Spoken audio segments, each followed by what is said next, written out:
bersama siapa? Bersama Madam Siti. So, siapa yang dah masuk, say hi to me. Jangan lupa tinggalkan komen, tinggalkan live chat. Tekan button like. Okay, so untuk yang first time baru jumpa e-tuition, who am I? So, I am Madam Siti. Saya adalah seorang tutor di Pusat Tuition Malay dan juga e-tuition especially. Dan nama diberi adalah Siti Safia. Dan pelajar-pelajar akan panggil saya Madam Siti. Hai Husna Haswadi. Halo. So yang dah masuk sihat to me. Korang dari mana? Hai Yasmin Damia. Hai Madam. Hai. So korang tahu, boleh saya tanya orang lah sementara kita tunggu korang masuk. Korang tahu tentang e-tuition daripada mana? Korang join kelas Madam Siti, join kelas e-tuition hari ni lalu website ke ataupun kawan-kawan yang bagi? Obviously lalu website kan? Habis sambil tu saya tulis dah kan? Habiskan tulis. Alright. Okay. So korang tahu e-tuition dari mana? Daripada website. Good job. So korang tahu tak dekat website tu ada function korang boleh connect dengan the tutors, awak boleh connect dengan Madam Amalia pula.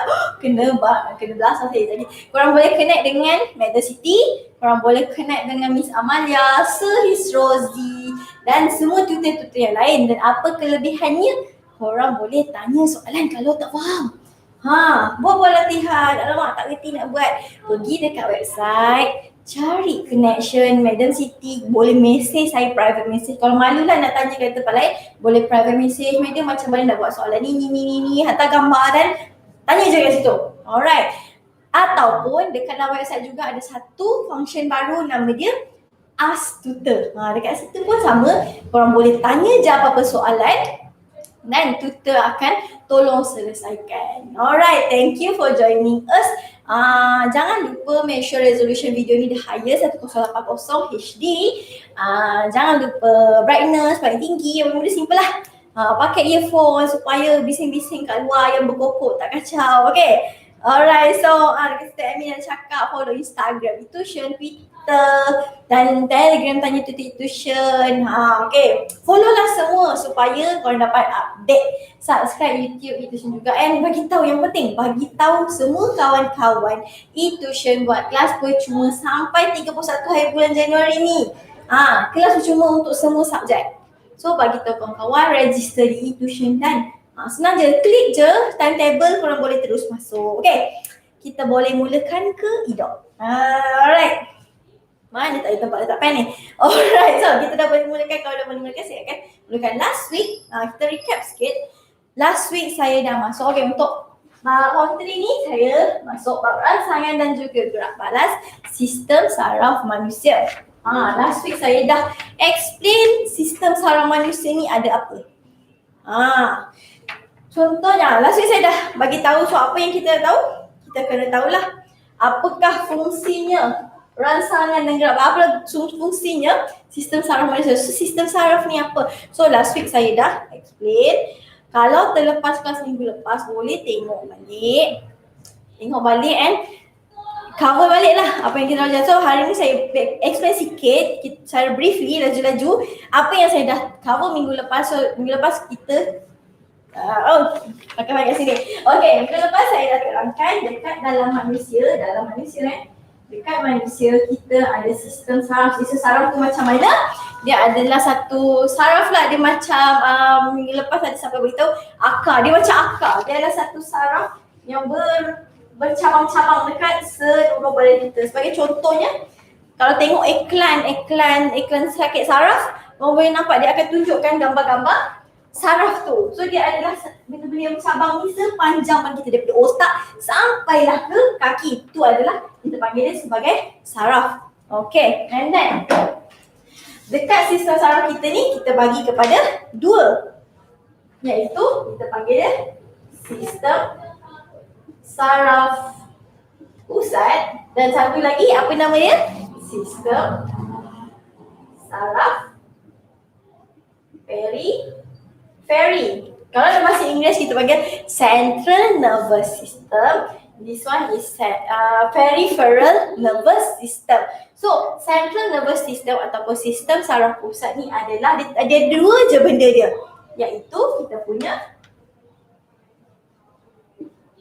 otak, dan lagi satu kita punya sepanjang badan kita dekat belakang itu adalah saraf tunjang. Okay, itu kita panggil sistem saraf pusat ataupun central nervous system, brain and also spinal cord dalam bahasa Inggeris. Okay, so sistem saraf periferi ni pula apa? Sistem saraf periferi ada terbagi kepada dua juga, iaitu papan boleh. Okay, iaitu kita panggil dia sistem saraf periferi terbahagi kepada satu nama dia saraf somatik. And then saraf soma ni terbahagi kepada dua lagi, iaitu part atas ni kita panggil dia saraf cranium ataupun cranial nerve cranium. Dan yang bawah pula ni cranium ni adalah saraf daripada kita punya tengkuk dan ke atas. Yang daripada tengkuk dan ke bawah kita panggil saraf dia sebagai saraf spina. Spinal nerve. Okay, cuba hafal sikit sebab chapter rangsangan dan gerak balas ni dia adalah kita panggil kalau dalam higher level dan form 4, form 5 korang akan belajar ni dalam biologi. Okay, dalam biologi. So, dia bila kita cakap pasal biologi ni dia sangat banyak benda yang kena hafal. Kalau minat menghafal memang senang. Kalau tak suka menghafal kena paksalah untuk hafal. So, cara untuk kita menghafal lagi senang, macam saya selalu kata, cuba buat you punya note sendiri. Macam saya akan hafal. Saya hafal dulu dalam kepala, then saya akan ambil satu kertas putih. Apa yang saya buat, saya akan conteng apa benda yang saya hafal. Conteng je, tak ada rupa pun tak apa, saya conteng je dalam masa yang sama. Sebab bila kita menghafal dan kita menulis, automatik kita akan lebih ingat. Itu adalah cara saya lah. Okay. So tadi kita pergi sistem saraf manusia, terbagi kedua, saraf pusat dan juga yang kedua sistem saraf periferi. Sistem saraf pusat atau central nervous system ni dia terbagi pada dua lagi, kita punya brain dan juga saraf tunjang ataupun otak dan juga saraf tunjang, spinal cord. Sistem saraf periferi, peripheral nervous system terbagi kepada sistem saraf soma ataupun kita panggil somatic nerve. Somatic nerve ni terbahagi kepada another two, which is saraf spina dan juga saraf cranium. Mungkin ada yang tak tahu saraf cranium tu yang mana, madam?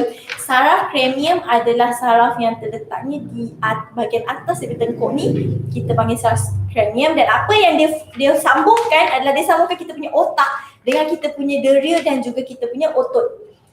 Dia sambungkan daripada kita, contohnya daripada kulit saya ni, ada saraf yang sambungkan pergi ke otak dan pergi ke tempat-tempat lain lah, ke satu badan. Itu adalah kita panggil saraf cranium. Dia kawal bahagian, dia akan sambungkan yang bahagian otak. Saraf spina dia sambungkan kita punya spinal cord. Sebab tu nama dia spina ataupun saraf tunjang. Dia sambungkan saraf tunjang kita dengan semua tulang-tulang otot-otot pada tulang rangka, otot rangka. Okay, so itu adalah saraf spina. Okay, so far ini saya recall last week saya dah explain in detail tentang ni. Okay, and then apa lagi yang last week kita kena tahu? Alright, kita kena tahu tentang part ni. This is our brain. This is our brain. Okay.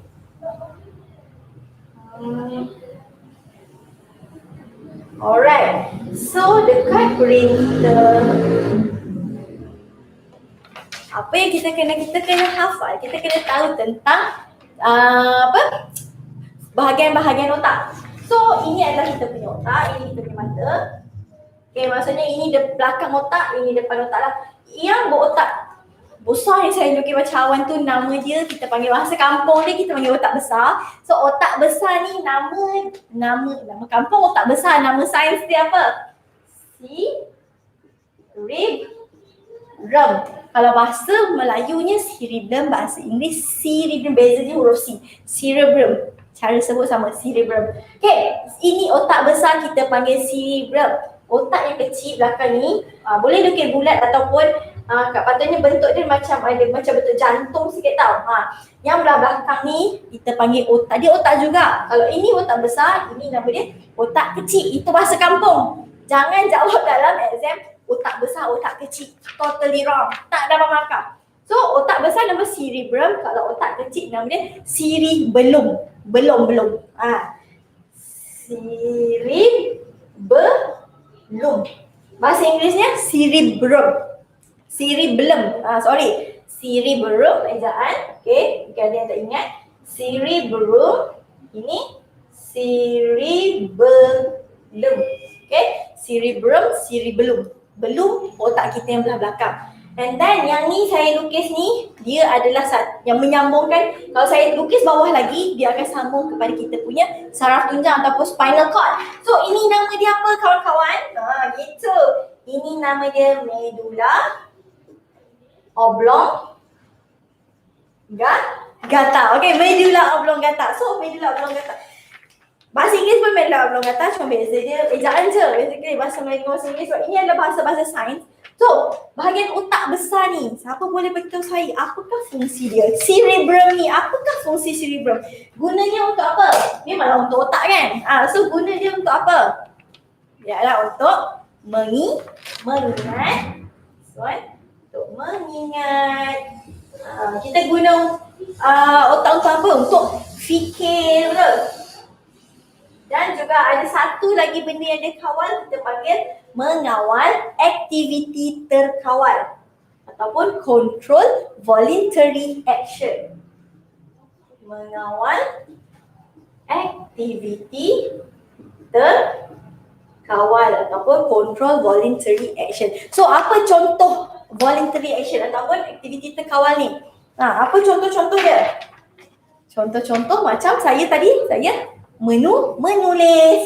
Okay, and then apa lagi? Berjalan, berpusing dan sebagainya. Bercakap, walking, control, voluntary. Yes, betul. Mengawal aktiviti terkawal, bahasa Inggeris dia control voluntary action.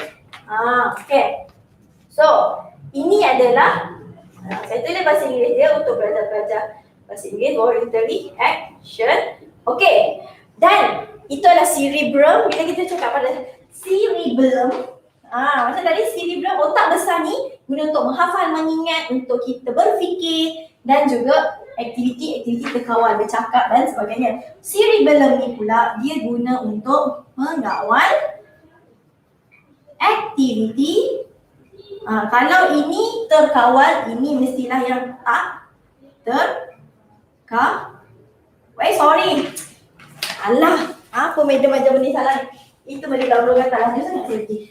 Alright, so cerebellum ni dia gunanya untuk mengawal body balance. Keseimbangan badan. Bahasa Inggeris dia body balance. So, otak kita yang belah belakang ni dia akan kontrol kita punya keseimbangan. Bila kita kata keseimbangan ni maksudnya what happen if this part rosak, jatuh ke belakang. So apa jadi? So kita punya keseimbangan badan akan rosak. Keseimbangan ni bila kita tengah berdiri, contohnya saya tengah berdiri tegak, maksudnya otak belakang saya tengah berfungsi dengan elok, saya dapat berdiri dengan tegak.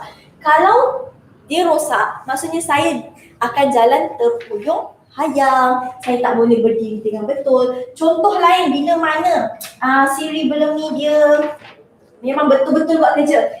Bayangkan orang yang tengah sarkas, orang sarkas dia kena jalan dekat atas satu tali, betul?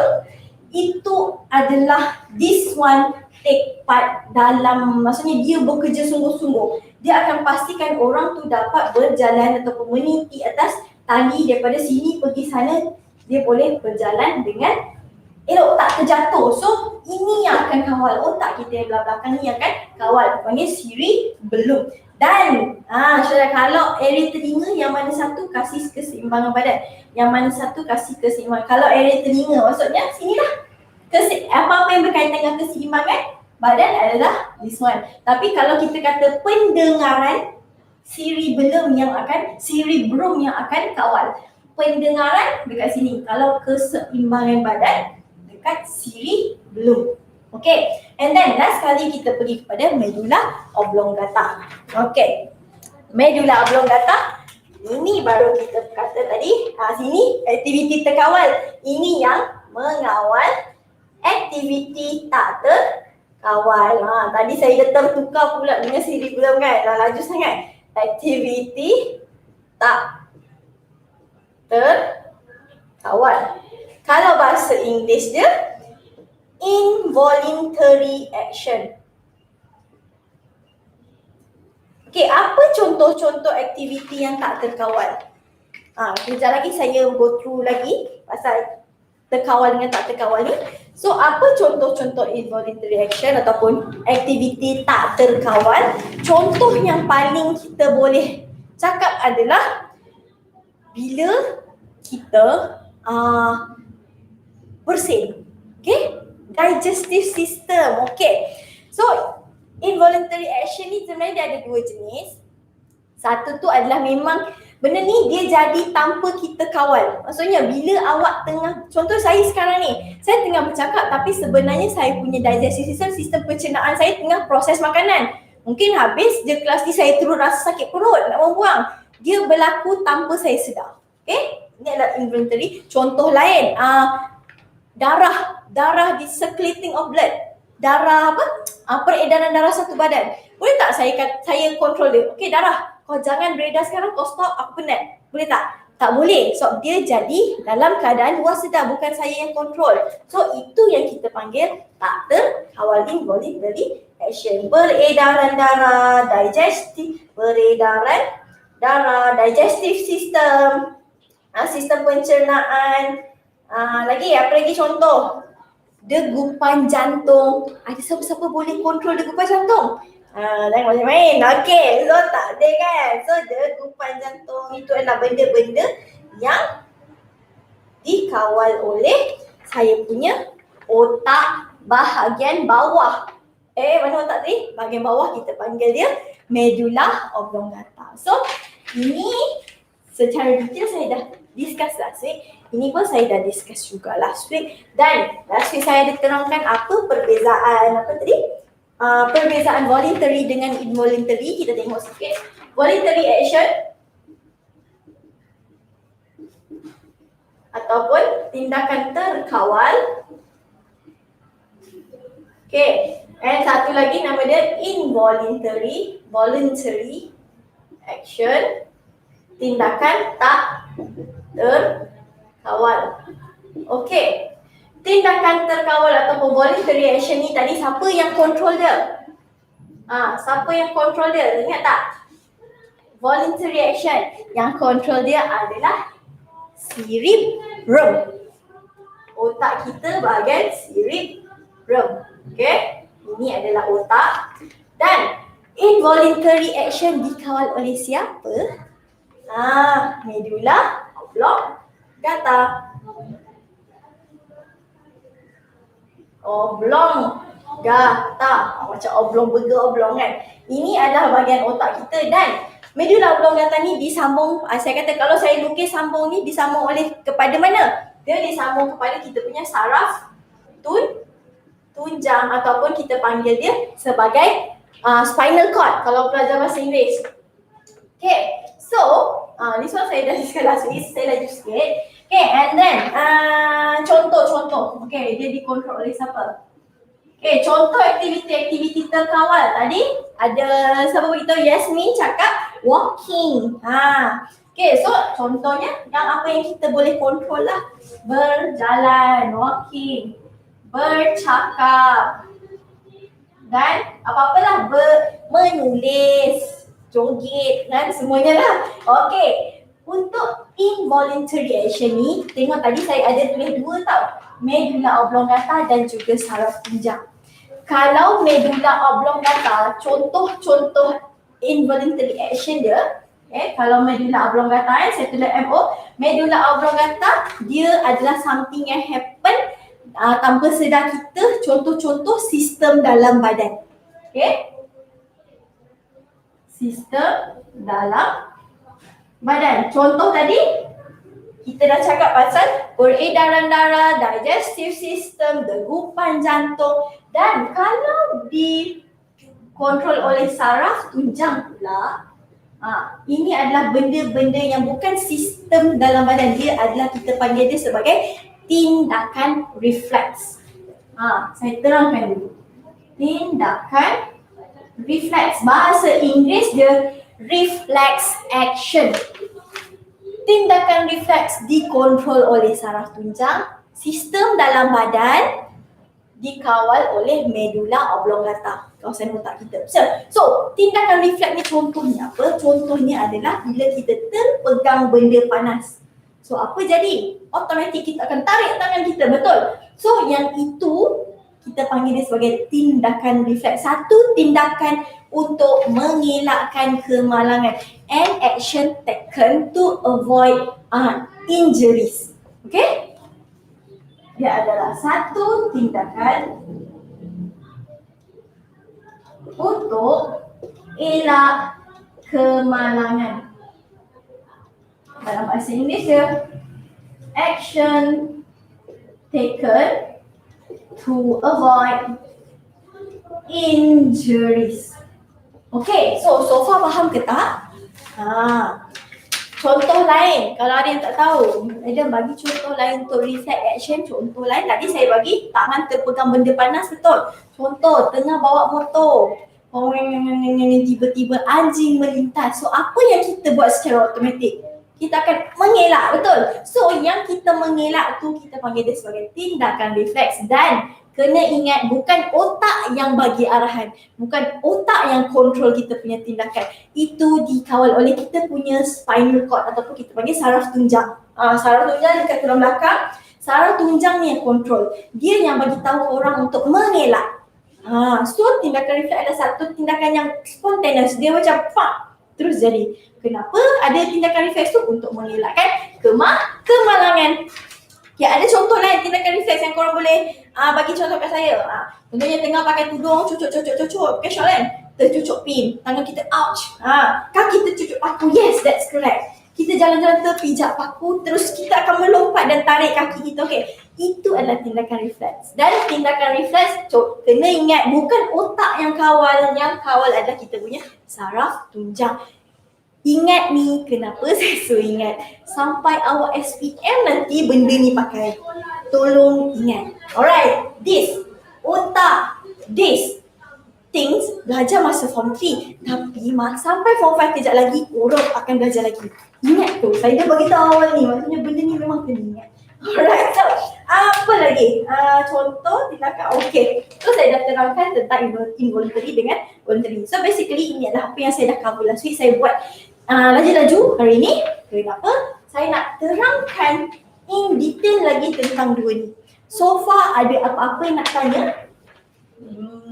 Benarkah tak? Saya padam belah sini lah. Okay, ada apa-apa nak tanya? Saya nak padam belah sini, boleh kan? Ini gambar orang. Kalau nak download bahan, saya ada letak dekat description. So basically saya dah, dalam bahan tu dah ada benda-benda ni, tinggal korang fill in the blanks. Okay, saya padam dulu, tak apa. Video ni boleh replay balik. So don't worry. Make sure bagi tahu kawan-kawan, sebab padam balik tu. Saya tak padam. Okay. Alright, so apa yang kita nak tengok in detail, saya akan pergi kepada these two. Voluntary action, tindakan terkawal dengan tindakan tak terkawal. Macam mana dia jadi secara detail lagi. Okay. Ya, dekat dulu. Alright, so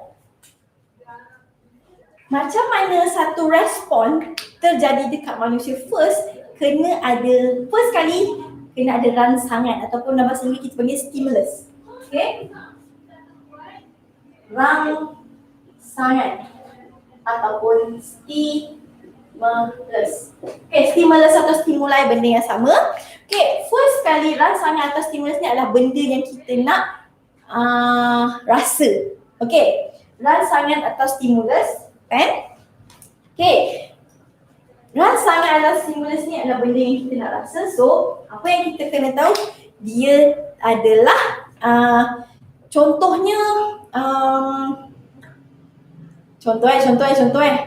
Rasa tadi tajam, okay? Terpegang pin tajam. So itu adalah kita panggil sebagai rangsangan, benda yang kita detect. Contoh lain, saya keluar, saya pergi duduk dekat dengan api, saya rasa panas. So itu adalah rangsangan. Rangsangan rasa tiba-tiba rasa panas ni tak nak aduk sini. So itu adalah rangsangan. Okay. So rangsangan ni didetect oleh siapa? Siapa yang detect rangsangan ni? Rangsangan didetect oleh kita panggil sebagai salah pen. Effector. Effector kalau dalam bahasa bahasa Inggerisnya effector. Ejaannya sama. Effector ni ataupun kita panggil dia sebagai receptor. Receptor. Okay, effector or receptor. So effector ataupun receptor ni adalah benda-benda yang kita gunakan untuk detect rangsangan. Contoh, tadi saya kata saya pergi duduk dekat dengan api, saya rasa panas. Betul. So badan saya dekat kulit saya ada deria yang akan detect rasa panas tu. Dan rasa panas tu, information panas tu akan dihantar pergi ke saya punya otak. Dan dia bagi tahulah, oh panas kena berpeluh, panas kena duduk tempat lain. Itu adalah kita panggil rangsangan rasa panas didetect oleh siapa? Kita punya kulit. Okay, so receptor ataupun effector ni ada dekat mana? Dia kedudukan dia akan ada pada kita punya organ deri ataupun bahasa Inggerisnya sensory organ. Okay, sensory organ. Boleh bagi tahu saya manusia ada berapa sensory organ dan apakah contoh-contohnya? Tolong saya. Sensory organ. Contoh-contoh yang pertama, saya ada organ saya ada mata. Mata gunanya untuk apa? Untuk melihat. Dan apa yang saya ada lagi? Saya ada syuhada. Thank you. Ada 5, betul? The first one is mata. Number 2 saya punya hidung. Hidung gunanya untuk apa? Menghidu ataupun sniff. Third one, saya ada kulit. Kulit guna untuk apa? Our skin is to touch. Betul? Untuk menyentuh. And then number 4, I have my ears. Telinga. Telinga guna untuk apa? Untuk mendengar. Apa lagi satu? Tertinggal. Mata, hidung, kulit, telinga dan juga lidah. Lidah guna untuk merasa. Okay.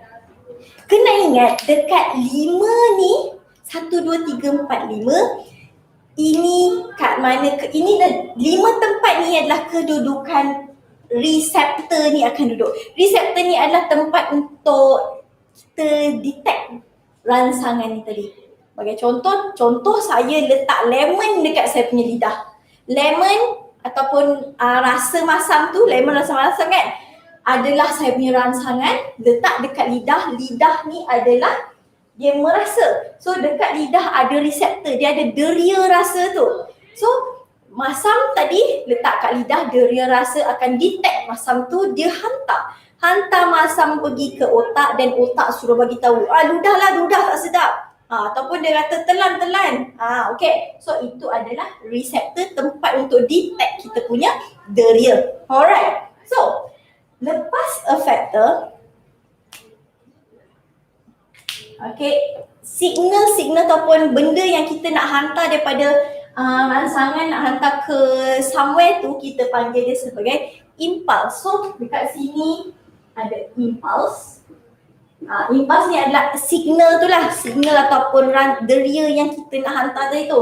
Daripada sini, daripada contoh tadi rasa masam lemon dihantar kepada reseptor melalui impulse. So dekat lidah kita ni ada reseptor, dia detect impulse ni. Impulse ni adalah satu signal.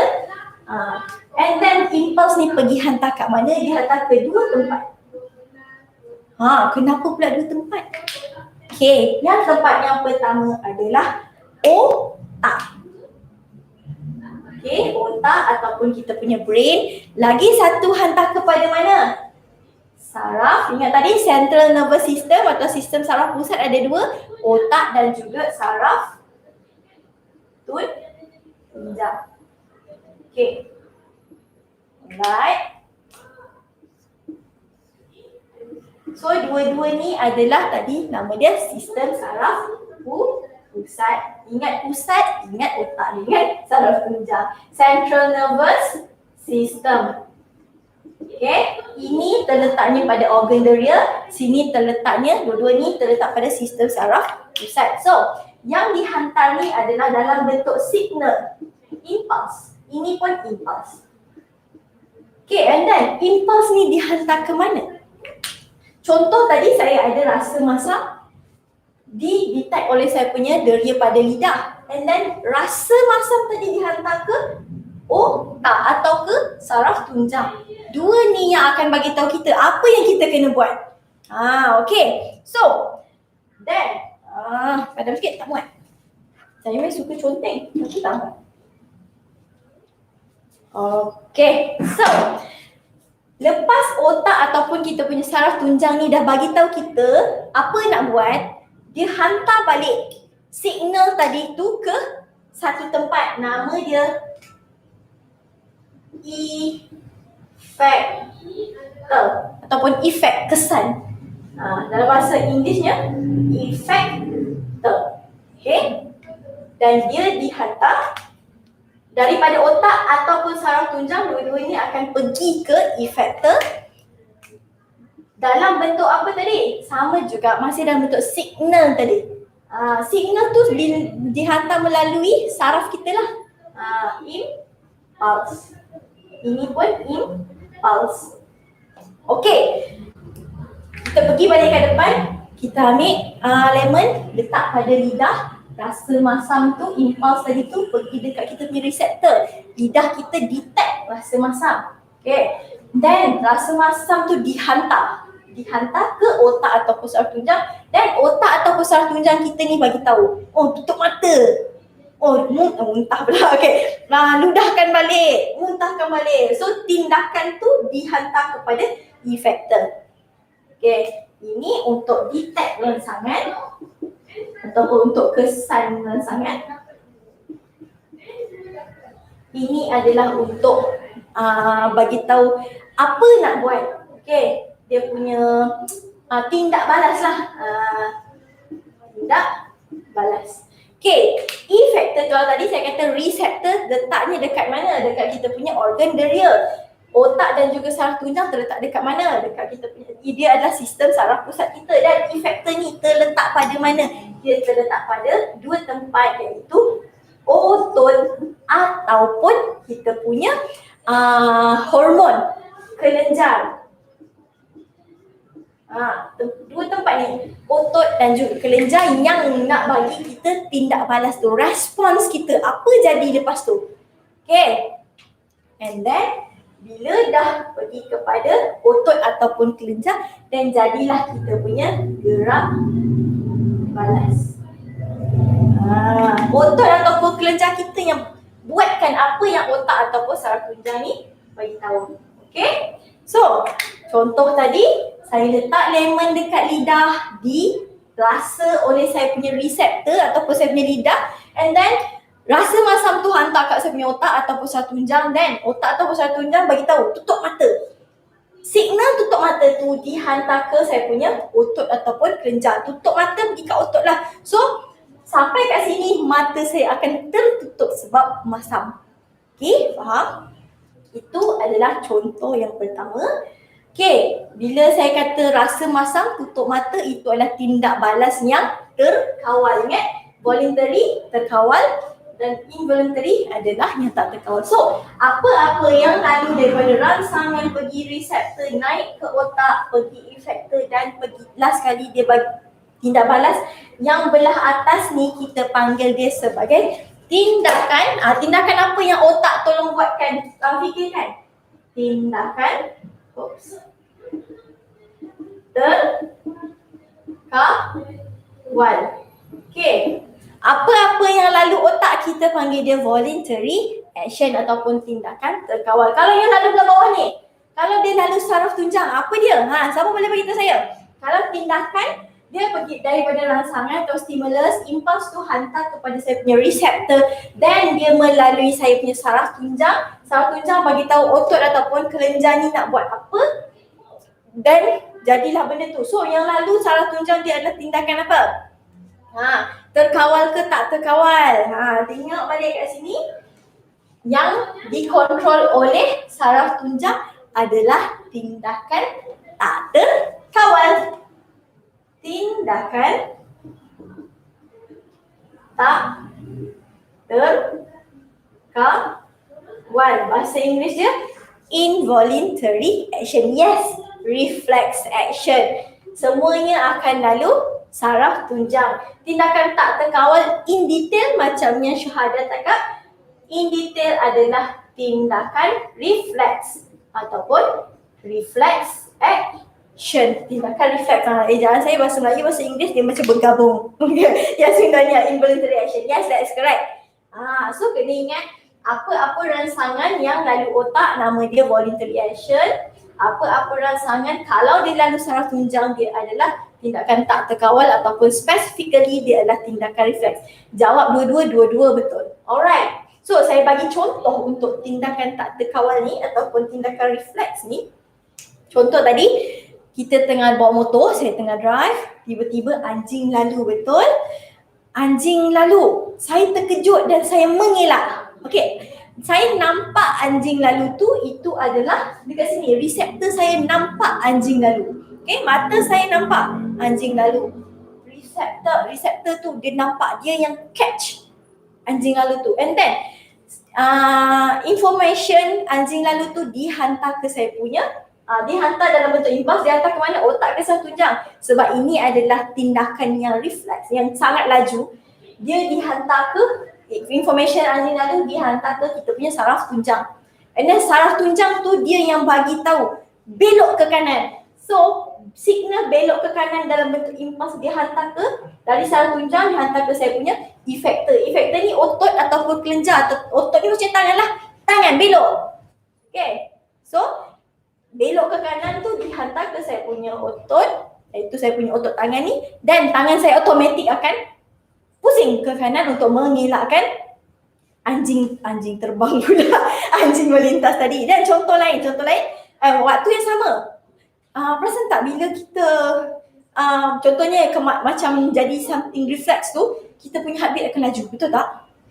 Heartbeat laju tu disebabkan ada kelenjar dia rembeskan, dia keluarkan satu hormon yang kita panggil dia sebagai adrenalin. Adrenalin ni akan menyebabkan kita jantung kita duduk laju. Okay, so dalam masa yang sama, masa saya anjing melintas, signal anjing melintas tu dikesan oleh saya punya reseptor. Anjing melintas tadi dihantar ke saraf tunjang dan saraf tunjang hantar ke otot, dihantar ke tangan untuk belok, dan dihantar juga ke saya punya kelenjar atau hormon untuk rembeskan, keluarkan adrenalin ni tadi. Bila adrenalin terkeluar dalam masa yang sama, otot bergerak. Wow, and kelenjar pun merembeskan adrenalin. So saya belok dan dalam masa yang sama jantung saya okay, itu adalah tindakan reflex. Maksudnya tindakan saraf tunjang ni dia bagi tahu otot dan juga kelenjar untuk buat something. Dan gerak balas saya adalah membelok dalam masa sama saya duduk. Itu adalah tindakan refleks, benda yang jadi sangat sudden. Kenapa benda tu tak lalu otak? Sebab ingat tak otak ni tadi, this one, dia adalah untuk memikir kan? Cuba bayangkan otak yang tolong buatkan action tu. Nampak anjing lintas, mata dah nampak, and then signal tu hantar ke otak. Tengah drive nampak anjing lintas, otak fikir nak buat apa, obviously dah terlanggar anjing tu. Okay, otak dia ambil masa sikit, walaupun otak dapat fikir laju, tapi saraf tunjang ni dia lagi laju. Tindakan yang dia ambil tu lagi laju. Kalau kita bagi otak yang fikir, mungkin macam saya kata, dah accident, dah terlanggar anjing tu. Okay, alright. So itu adalah contoh kenapa tindakan refleks tu dihantar ke saraf tunjang, bukan otak kita. Alright. So ada apa-apa yang tak faham? Macam saya kata, chapter ni nampak macam simple. Dia banyak menghafal, obviously banyak menghafal, tapi this chapter akan korang pakai sampai SPM nanti. Tolong fahamkan betul-betul. Jangan hafal, fahamkan. Okay? Kita bagi contoh lain. Tangan saya nak rasa permukaan whiteboard ni. Saya letakkan tangan saya atas whiteboard, usap-usap, dan deria pada saya punya kulit, deria sentuhan pada saya punya kulit, iaitu saya punya reseptor. Reseptor ni dia akan collect lah. Oh, dia rata. So signal rata tu yang dah diambil saya punya deri tangan ni, reseptor kat tangan ni, signal rata tu hantar ke saya punya otak. Signal rata hantar ke otak dalam bentuk impuls, dan otak tu apa yang dia buat? Oh, gosok lagi. Best. Dia bagi tahu apa yang kena buat, dia suruh gosok lagi. So gosok lagi tu dihantar ke saya punya tangan lagi. So saya akan gosok lagi lama sebab best, licin, rata. Okay, itulah contohnya. Okay, ada apa-apa yang tak faham untuk hari ni untuk this one? Rangsangan terbagi pada dua, otak dengan saraf tunjang. Kalau tak ada, kita buat sikit latihan lah. Okay, kita buat latihan sikit. Okay, so kena ingat involuntary action dengan voluntary action. Okay, so latihan ni saya tak bagi dia punya tu lah, saya bacakan. Okay, saya ada gambar kat sini, ada seorang budak dan juga anjing. Anjing tu tengah barking, dia tengah menyalak. So dia kata Raja di bawah menunjukkan seekor anjing yang besar sedang menyalak ke arah Najihah masa dia lalu dekat satu taman permainan.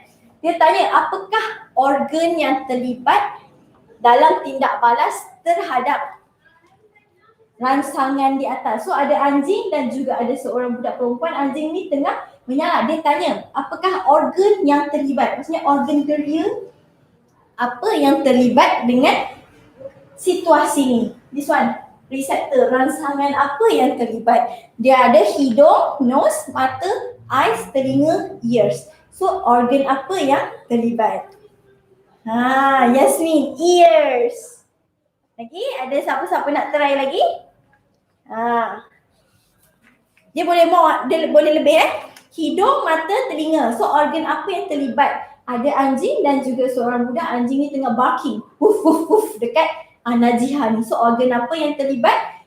Dia bagi hidung, mata, telinga, 2 markah. So ada 2 jawapan lah.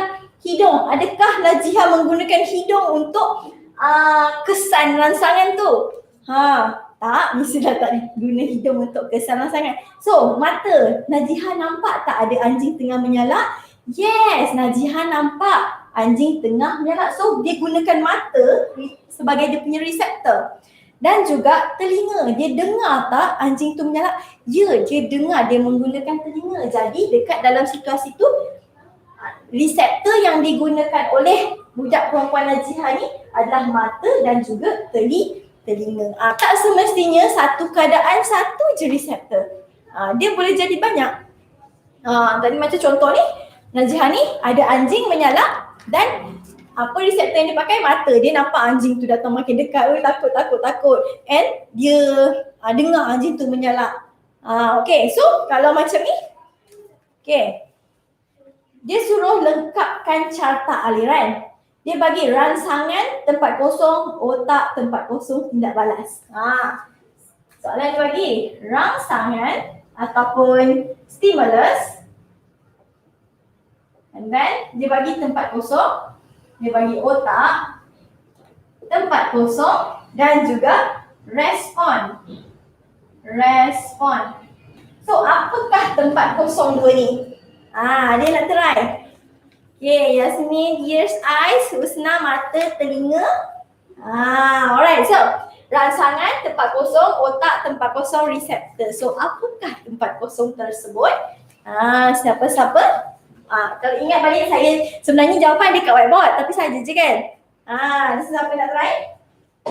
Rangsangan, tempat kosong, otak, tempat kosong, reseptor. Rangsangan detect oleh siapa? Rangsangan, tempat kosong, otak, tempat kosong, respon ataupun gerak balas. So tempat kosong yang pertama adalah reseptor. Okay, ini adalah reseptor. Reseptor ni kalau siapa yang baru masuk tak tahu apa gunanya reseptor, dia adalah untuk detect tindak balas. Dia akan detect apa-apa yang ada dekat luar tu. Okay, the first one is receptor. Ataupun effector. Yes, that's correct. Receptor ataupun effector both can be used. Receptor dan effector adalah benda yang sama. Effector untuk detect. Dia detect the rangsangan. Okay, and then dihantar ke otak. Lepas otak pergi ke effector. Effector yang bagi tahu apa tindak balas yang kita nak buat. Apa yang terlibat? Contohnya kalau macam contoh Najihah tadi, dia nampak anjing tengah menyalak dan juga tengah menyalak datang sambil lari kat dia. So rangsangan ataupun reseptor yang dia guna adalah mata dan juga telinga. Mata dia nampak anjing tu berlari kat dia dan dia dengar anjing tu barking ataupun menyalak. So apa otak dia bagi signal buat apa? So dia akan macam ni ketakutan kan? And dalam sama mungkin dia berlari sedikit. So itu adalah dia punya effector. Effector ni adalah apa dia punya tindak balas. Okay, effector apa yang terlibat?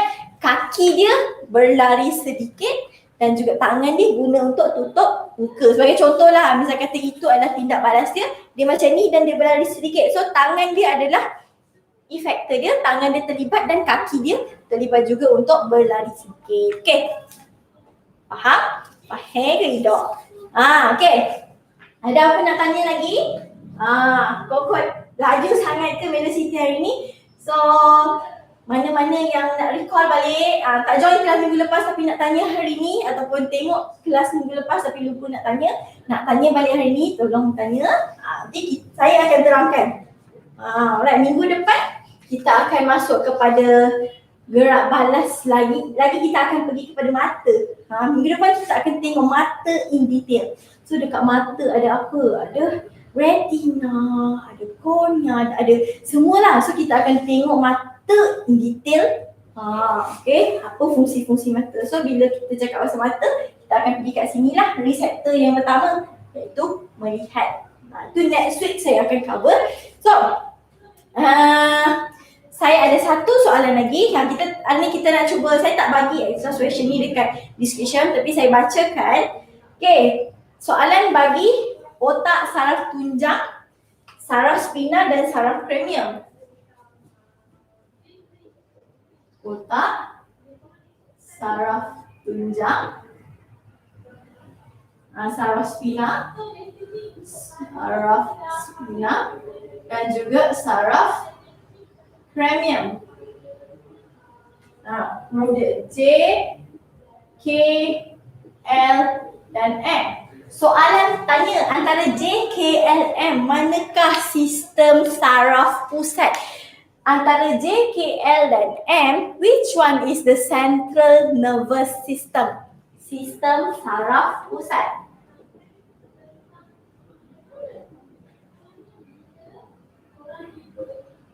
Central nervous system.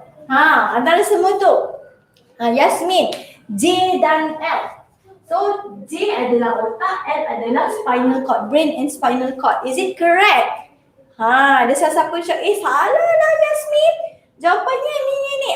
Okay, so bila kita cakap pasal sistem saraf pusat ataupun central nervous system, dia memang ada dua je. Kalau ingat tadi saya ada lukis orang, central nervous system, atau kalau nak center of something, dia adalah benda yang control everything. So bila kita cakap center pada human, manusia, yang control kita ada dua je, otak dan juga saraf tunjang. So sistem saraf pusat adalah otak, brain dan juga saraf tunjang, our spinal cord. This one dan this one adalah kita punya sistem saraf pusat, central nervous system.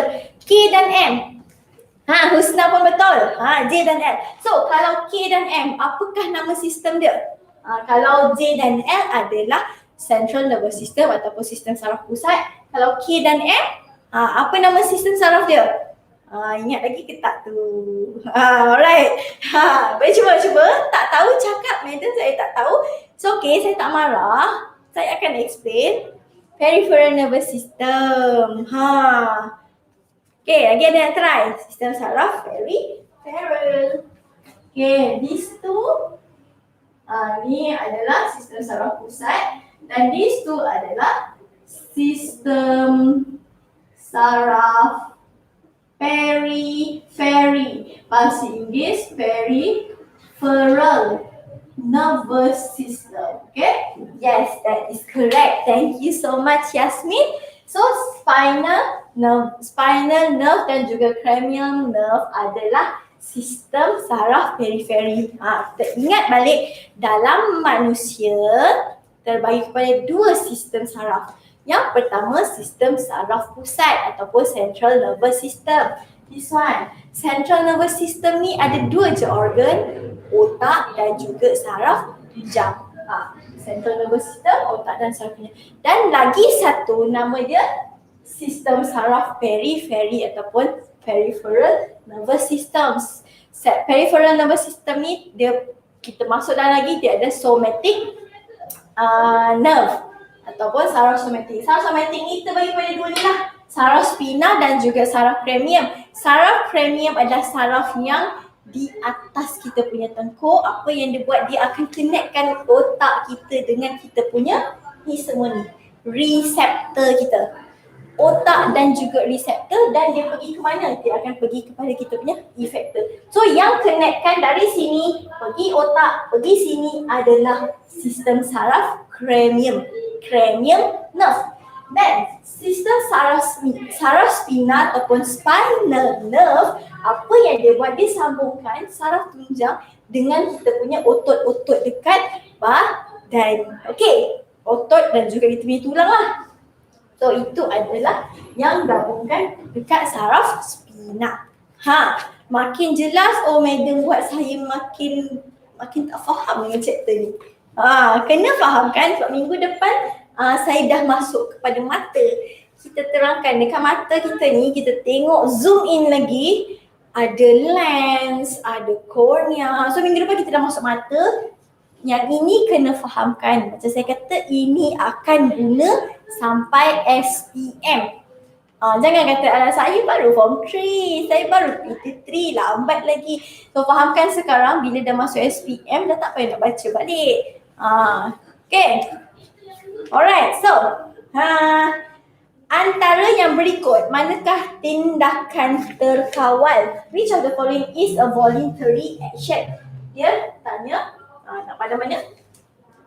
Dia ada bagi. Dia tanya peristalsis, bercakap, talking, berpeluh, denyutan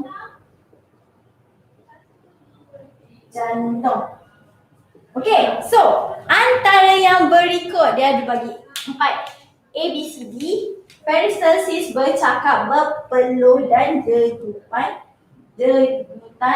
jantung. Antara berikut manakah sistem tindakan terkawal? Sistem tindakan terkawal maksudnya voluntary action. Voluntary action. So A, B, C, D, which one is voluntary action? Yasmin jawab B. Is it correct? Kenapa bukan A? Kenapa bukan C? Kenapa bukan D? Ingat balik, sistem tindakan terkawal ataupun tindakan terkawal ataupun voluntary action dikawal oleh kita punya otak ataupun cerebrum. So otak ni buat apa? Mengingat, berfikir dan juga kawal aktiviti-aktiviti yang terkawal. Contohnya berjalan, bercakap. So benda yang kita buat dalam keadaan sedar. So peristalsis dalam keadaan sedar tak? Tak. Bercakap, ya, saya sedar saya tengah bercakap. Berpeluh, masa saya tengah bercakap ni, saya tengah mengajar korang ni, saya tengah berpeluh, saya sedar tak? Tak, saya tak berpeluh pun, saya tak sedar pun. Sebab benda tu jadi dalam keadaan saya tak sedar. Dan denyutan jantung, rasa-rasa boleh tak saya nak kata jantung, tolong berhenti sekejap. Kalau saya kata macam tu, saya akan matilah, betul tak? So, degupan jantung pun adalah something, heartbeat yang kita tak boleh nak control. So kita tengok ini boleh kontrol tak? Tak boleh. Ini boleh kontrol tak? Boleh. Berpeluh boleh kontrol tak? Tak boleh. Dia beban jantung tak boleh. So automatic voluntary action adalah bercakap. Benda yang kita boleh kontrol, kita buat dalam keadaan sedang. Bersin. Okey, bersin adalah tindakan apa? Voluntary action ataupun involuntary action. Ada siapa-siapa boleh beritahu saya? Kita kan bila saya tengah padam-padam ni, saya kata habuk. Resdung kat tu kan, padam-padam acuh. Okay, bersin ada voluntary ataupun involuntary. Yasmin dah tolong saya. Dia kata bersin adalah involuntary action. Okay, ingat tak tadi saya kata involuntary action ataupun tindakan tak terkawal terbagi kepada dua. Satu adalah dikontrol oleh medula oblongata, satu lagi dikontrol oleh saraf tunjang. So, bersin ni dikontrol oleh siapa? Involuntary tu action tu betul. Okay, now kita nak tahu siapa yang kontrol, medula oblongata ke saya punya spinal cord? Bersin, acuh. Itu adalah dikontrol oleh siapa? Medula oblongata ataupun saraf tunjang. Okay. Ada berkelip macam tiba-tiba sambung lagi. Tak, bersin dulu. Bersin adalah salah satu tindakan refleks. Macam saya kata, saya tengah padam-padam, hidung saya kena habuk, dia tak selesa. So dia bersin untuk hilangkan habuk tu. Okay, dia untuk mengelakkan something bad happen to me. So it is a reflex action. Bila reflex action, siapa yang control? Obviously our spinal cord. Tak pernah tahu pun kan sebelum ni. Selama ni bersin je. Bersin tu adalah bersin. So sebenarnya hari ni dah tahu bersin adalah salah satu tindakan reflex ataupun reflex action. Siapa yang control? Is it our brain? No, it's not our brain. Ia adalah kita punya spinal cord. Kita punya saraf tunjang. Okay, ada apa-apa lagi nak tanya? Kita dah nak wrap. Kita dah sampai penghujung kelas. Thank you for staying with me. Minggu lepas dan minggu ni saya dah terangkan everything yang pasal kita punya sistem saraf. Next week will be much interesting. Kita akan tengok mata. Mata yang kita dah zoom in, ada apa pada mata, fungsi-fungsinya, dan itulah kita tengok mata. Kalau sempat mata dan telinga. Tengok banyak tau minggu depan. So make sure join e-tuition. Next week kita akan cover mata dan juga telinga, dan lepas tu kita akan pergi kulit, semua ni lah. Semua ni kita akan cover in detail dekat kulit ada apa. Hari ni saya ada tanya student-student dekat Twitter dan juga dekat e-tuition punya website, dia ada feed kan. Saya ada tanya, kenapa doktor biasanya akan inject ataupun suntik dekat kita punya bahagian punggung? Why? Kenapa punggung? So yang itu kita akan kupaskan dalam next week punya kelas, next week dan following weeks. Okay, so don't forget to tell your friends yang e-tuition ada menjalankan kelas online. Subscribe, pergi kat YouTube e-tuition dan pergi dekat website e-tuition untuk buat subscription, buat payment, everything through kita punya website. Kalau apa-apa tak faham boleh tanya direct kepada saya dekat dalam website e-tuition, cari Madam Siti, ataupun kalau tak jumpa boleh pergi ke Telegram, tanya Twitter e-tuition, dekat situ hantar je soalan berkaitan e-tuition atau berkaitan pelajaran ke ataupun apa-apa pun, saya akan reply. So ada apa-apa nak tanya, bahan saya dah letak kat description. Video ni korang boleh tengok lagi. So misal katalah hari ni ada part-part yang saya terlaju ke nak tengok balik kan, boleh replay balik, mainkan sampai korang muntah. Kata belajar sampai muntah gitu. Okay, so alright, so kita make sure follow all our social media. Then ajaklah kawan-kawan join. Next week dah tak ada kelas free. This is our final week. So do let your friends know. Okay. Kita berjumpa lagi dalam kelas yang akan datang bersama siapa? Bersama Madam Siti. Kita jumpa lagi minggu depan guys. Bye.